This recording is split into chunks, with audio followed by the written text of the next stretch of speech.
Sebuah video viral di media sosial memperlihatkan seorang bapak-bapak mencuci galon yang akan dijual. Diketahui, pria tersebut merupakan pemilik toko kelontong yang menjual galon air mineral. Video tersebut pertama kali dibagikan oleh akun TikTok Sikil Bengkong. Dalam video terlihat seorang pria sedang mencuci galon air mineral merek ternama di depan tokonya. Dia meletakkan galon-galon tersebut di atas kursi kayu yang ada di depan toko. Pria tersebut bahkan memakai sabun untuk membersihkan bagian luar galon. Dia dengan telaten mencuci galon mulai dari atas hingga bagian bawah galon.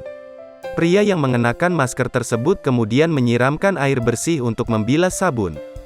Video ini sendiri diambil secara diam-diam oleh seseorang dari seberang toko kelontong tersebut. Unggahan yang sudah dilihat oleh 2,5 juta pengguna itu pun mendapat beragam respon dari warganet.